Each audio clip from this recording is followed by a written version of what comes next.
Hello friends, welcome to our YouTube channel. अगर आपने अभी तक चैनल को सब्सक्राइब नहीं किया है तो उसे सब्सक्राइब कर लें और बेल आइकन प्रेस कर दें ताकि आपको हमारे वीडियोस के अपडेट मिलती रहे।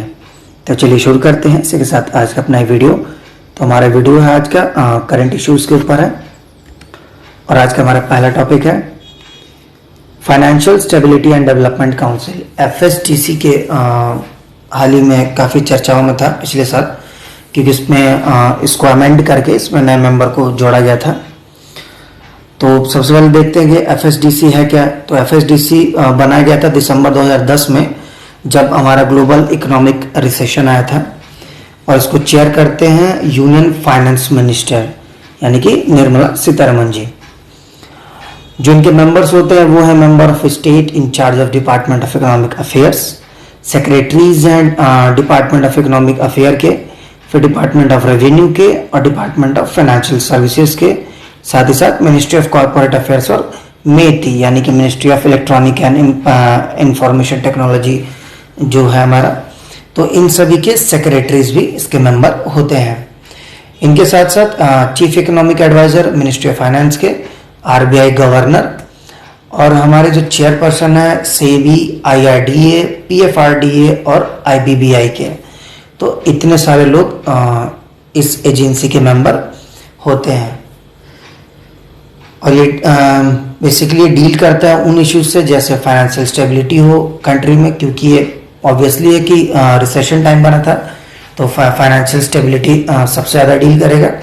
उसके बाद फाइनेंशियल सेक्टर डेवलपमेंट्स के इश्यूज को देखता है, इंटर रेगुलेटरी कोऑर्डिनेशंस करता है, जैसे दो अलग अलग कोई एजेंसीज हो, मतलब फाइनेंस से डील करती हो, तो उनको रेगुलेट करने के लिए एक कोऑर्डिनेशन, एक सामंजस्य बिठाता है। साथ ही साथ फाइनेंशियल लिटरेसी यानी कि लोगों को फाइनेंस से जुड़ी जो जानकारियाँ होती हैं उनको प्रोवाइड कराता है। Financial inclusion and macro prudential supervision of the economy including the functioning of large financial conglomerates. तो जो बड़े बड़े जो एजेंसीज होती हैं इंडिया की या दो अलग अलग कंट्रीज़ की, तो जब वो साथ किसी अलग अलग चीज़ के लिए आती हैं तो उनको सुपरवाइज करने का भी काम FSDC करता है, यानी कि financial stability and development council. तो चलिए इसके साथ देखते हैं अपना नया टॉपिक। हमारा अगला टॉपिक है इंडियाज फॉरेक्स यानी कि फॉरेन रिजर्व। तो ये तो अभी हाल में इसलिए भी चर्चा में रहा है क्योंकि अभी हाल ही में जैसा कि एक मिनिस्ट्री ऑफ फाइनेंस से रिपोर्ट आई थी, सॉरी RBI से, कि हमारा जो फॉरेक्स रिजर्व है वो बढ़ा है। तो फॉरेक्स रिजर्व में यानी कि जो फॉरेन करेंसीज होती है उसमें क्या क्या आती है, तो पहले वो देख लेते हैं। तो इट इंक्लूड्स गोल्ड यानी कि सोना, SDR स्पेशल ड्रॉइंग राइट्स, ये वो राइट्स होती हैं जो कि IMF सबको प्रोवाइड कराता है। स्पेशल ड्रॉइंग राइट्स वो इनमें जो कंट्रीज होती हैं वो अपने अपनी करेंसीज को IMF में एज अ सिक्योरिटी डिपॉजिट करती हैं, और बदले में IMF उनको समय समय पर जब किसी तरीके की लोन की ज़रूरत होती है तो उनको प्रोवाइड कराता है। इसके साथ साथ इसमें आता है foreign currency asset like capital inflow to the capital market, FDIs and external commercial borrowings, यानी दूसरी किसी एजेंसी से या कंट्री से अगर हम किसी तरीके से बोरोइंग करते हैं तो वो सारी चीज़ें हमारी फॉरेन रिजर्व्स में आती हैं। तो RBI function as a custodian and manager, सबको पता है कि जो भी फॉरेन रिजर्व्स होती हैं, गोल्ड हो या जो भी चीज़ हो, वो RBI देख रेख करता है उसकी, and operates with in the overall policy framework agreed upon with the government, और जो भी गवर्नमेंट एग्रीमेंट बनाती है यानी कि पॉलिसीज बनाती है उसको फॉलो अप करता है। तो आइए अब देखते हैं रीजंस क्या थे, मतलब अगर फॉरेन रिजर्व्स हमारी बढ़ी हैं तो क्यों बढ़ी हैं, क्या रीजंस रहे उसके पीछे। तो सबसे पहला है कि rise in the investment of FPI यानी कि foreign portfolio investment in Indian stocks and FDI। तो जो हमारा इंडियन स्टॉक मार्केट है तो इसमें फॉरेन पोर्टफोलियो इन्वेस्टमेंट यानी वो इन्वेस्टमेंट जो दूसरी कंट्री हमारे शेयर मार्केट्स में करती हैं, और FDI यानी कि फॉरेन डायरेक्ट इन्वेस्टमेंट, किसी तरीके का कोई कंपनी वगैरह सेटअप कर दिया इंडिया में, तो इस तरीके की इन्वेस्टमेंट्स हमारे कंट्रीज में बढ़ी हैं। इस वजह से जो हमारा फॉरेन रिजर्व है वो बढ़ा है। सेकेंड है fall in the crude oil prices has brought down the oil import bill. जो हमारा इंटरनेशनल मार्केट है उसमें क्रूड ऑयल के प्राइसेस भी घट गए, जैसा कि आप सबको पता होगा कि लॉकडाउन मैक्सिमम कंट्रीज में चल रही है, तो उसका जो ऑयल कंजम्पशन है सबका इस समय एकदम से कम है। बट जो प्रोडक्शन है वो ऑलरेडी काफ़ी ज़्यादा हो चुका है, तो एक्सेस सप्लाई है, डिमांड कम है, तो प्राइस अपने आप कम हो जाएगा। तो इस तरह से जो इम्पोर्ट बिल भी है हमारा वो कम हो गया है, क्योंकि क्रूड ऑयल की प्राइसेस, जो कच्चा तेल होता है उसकी प्राइसेस गिर गई हैं। थर्ड एंड लास्ट है decline in the overseas remittances and foreign travels causing a decline in dollar outflow. जो रेमिटेंसेस होती हैं, जैसा कि आप सबको पता है कि इंडिया के लोग बाहर रह के जो कमाते हैं तो भेजते हैं, सेम उसी तरह दूसरी कंट्रीज़ के लोग भी हमारे कंट्री में रह के कमाते हैं और फिर वो अपने कंट्रीज में पैसे भेजते हैं। तो वो इस समय कम है और लोगों का ट्रैवल भी कम है दूसरे कंट्रीज में जाना, ड्यू टू पैंडमिक कोविड-19 की महामारी की वजह से ट्रैवल भी कम है। तो इस वजह से हमारा जो डॉलर का आउटफ्लो है, यानी कि जो डॉलर बाहर जाना चाहिए वो नहीं जा रहा है। तो ये 3 रीजंस थे राइज इन फॉरेक्स के, यानी जो फॉरेन रिजर्व जमा बढ़ा है। तो क्यों बढ़ा है, वो यही 3 रीजंस थे। तो आइए अब देखते हैं सिग्निफिकेंसेस क्या है राइजिंग फॉरेक्स रिजर्व, यानी कि अगर बढ़े हैं तो इससे क्या चीज़ें बदलेंगी, क्या फ़ायदा क्या नुकसान, मतलब फ़ायदा बेसिकली क्या होते हैं। तो पहले the current level of foreign exchange reserve to GDP ratio provides a comfort to the government and RBI in managing the India's external and internal financial issues in ongoing COVID-19 crisis। तो अगर foreign currencies आएंगी तो हमारे कहने का मतलब हमारे reserves भरे रहेंगे, और जब जेब में पैसा होता है तो ही हम किसी चीज़ पे खर्च कर सकते हैं। तो उसी तरह गवर्नमेंट को एक रिलीफ मिलेगा, क्योंकि गवर्नमेंट के पास फॉरेन करेंसीज काफ़ी ज़्यादा है और इस महामारी में उसको खर्च करने के लिए ज़्यादा पैसों की ज़रूरत जो पड़ेगी वो इससे मैनेज हो जाएगा और लोन लेने की ज़रूरत नहीं पड़ेगी। सेकंड है enough to cover the import bill of the country for a year, यानी कि जो हमारा इम्पोर्ट बिल होता है, यानी कि कई सारे सामान है, जैसे तेल हुआ, खाने वाला, क्रूड ऑयल हुआ, और भी इसके साथ साथ पल्सेज हैं। तो ये कुछ एसेंशियल आइटम है जिसको हमें हर साल दूसरी कंट्री से इम्पोर्ट करते हैं।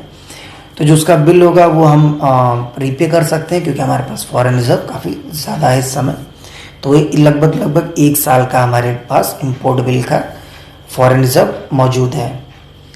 थर्ड एंड लास्ट सिग्निफिकेंस है help the rupee to strengthen against the dollar, यानी कि रुपया हमारा डॉलर के मुकाबले मजबूत होता जाएगा, क्योंकि हमारे पास डॉलर काफ़ी ज़्यादा है फॉरेन रिजर्व में।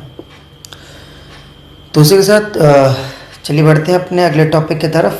नेक्स्ट हमारा टॉपिक है मेरा पानी मेरी विस्तार। ये एक स्कीम है जिसको हरियाणा गवर्नमेंट ने शुरू किया है to address the issue of water shortage and support crop diversification in the state, यानी जो हरियाणा में पीने की पानी की कमी हो रही है तो उसको देखते हुए, और जो क्रॉप डाइवर्सिफिकेशन होता है, जैसे कुछ क्रॉप्स होती हैं, कुछ ग्रेन्स होते हैं, फूड क्रॉप्स होती हैं जिनको ज़्यादा पानी या किसी को कम पानी की ज़रूरत पड़ती है, तो उस शॉर्टेज को भी साथ ही साथ इस स्कीम के मदद से टैकल किया जाएगा।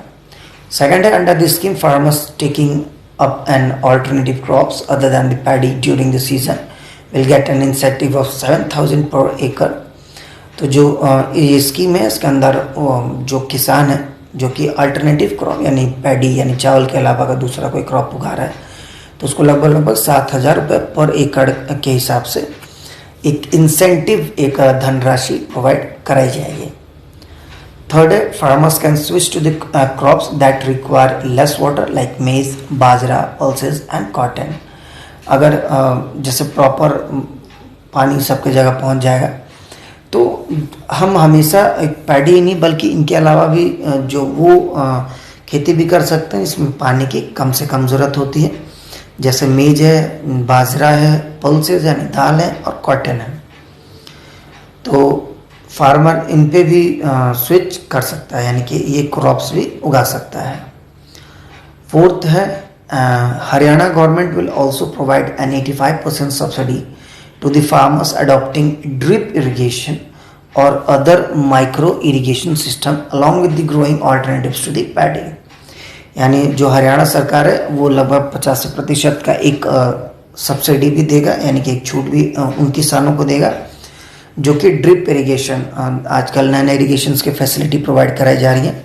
तो अगर ड्रिप इरिगेशन होता है कि एक पाइप की मदद से पर ड्रॉप मोर क्रॉप एक स्कीम थी सेंट्रल गवर्नमेंट की, उसमें ये इरिगेशन इस्तेमाल किया जाता था कि पाइप की मदद से हर जो पौधे होते हैं उनके जड़ों में पानी ड्रिप बाय ड्रिप दिया जाएगा। ये एक इजराइल की टेक्निक है इरिगेशन की। तो अगर इस तरीके की इरिगेशन का इस्तेमाल करते हैं और माइक्रो न्यूट्री इरिगेशन सिस्टम्स का इस्तेमाल करते हैं, छोटे छोटे इरिगेशन सिस्टम्स का, तो उन किसानों को हरियाणा सरकार लगभग 85% का एक अनुदान देगा, यानी कि सब्सिडी के तौर पर प्रोवाइड कराएगा। तो चलिए बढ़ते हैं इसी के साथ अगले टॉपिक की तरफ। Global economic prospects report. World bank releases GEP June 2020 report. हाल ही में वर्ल्ड बैंक ने जो ग्लोबल इकोनॉमिक रिपोर्ट है वो 2020 में निकाला था। GEP examine the global economic development and prospectus with a special focus on emerging market and developing economies. तो जो जीईपी है इसने हाल ही में जो रिपोर्ट निकाला था उसमें जो मुख्य उनका फोकस था, जो मेन एरिया फोकस का था, वो ये था कि development emerging market and developing economies, यानी वो इकोनॉमीज़ जो कि अभी डेवलप हो रही हैं उन पे, और इमर्जिंग मार्केट, नए नए मार्केट्स जहाँ पे उभर के सामने आ रहे हैं, तो उन पे इनका काफ़ी ज़्यादा फोकस रहा है। थर्ड है, it is issued twice a year in January and June. ये साल में 2 बार इशू किया जाता है, एक बार जनवरी में और एक बार जून में। लास्ट है, it projects India's economy to contract by 3.2% in the 2021 due to the stringent lockdown and spills over from weaker global growth। यानी कि इसने इंडिया की जो इकॉनमी बताया था कि लगभग 3.2% से घट जाएगी 2020-21 में, क्योंकि जो लॉकडाउन हुआ था अभी हमारे देश में उसके वजह से, और कुछ ग्लोबल जो मार्केट्स हैं हमारी वो भी कम हो रखी हैं। अलग कंट्रीज में सब में लॉकडाउन है, अकेले इंडिया में तो है नहीं, तो इसलिए सबकी वजह से हमारे मार्केट में भी इफेक्ट पड़ेगा, और इसी वजह से जो हमारा इकोनॉमिक जो जीडीपी ग्रोथ है वो लगभग 3.2% से घट जाएगा। तो चलिए इसे एक साथ देखते हैं आज का अपना last topic, India's first online waste exchange platform. Andhra Pradesh launch the country's first online waste exchange for the safe disposal of toxic waste and promoting recycling and reuse. तो जो स्कीम है India first online waste exchange platform एक बनाया गया है, ये आंध्र प्रदेश सरकार द्वारा बनाया गया है। ये पहला ऑनलाइन वेस्ट एक्सचेंज है जहाँ पे जो टॉक्सिक, जो हानिकारक हमारे वेस्ट हैं उनको डिस्पोज ऑफ किया जाएगा, या फिर उसको रिसाइकिल या रीयूज़ अगर करने लायक है तो उसको उस तरह से किया जाएगा। Last, it will track, scrutinize and audit the waste besides encouraging proper utilization of waste and promoting 6 R's, that is reduce, reuse, recycle, redesign and remanufacturing of waste item।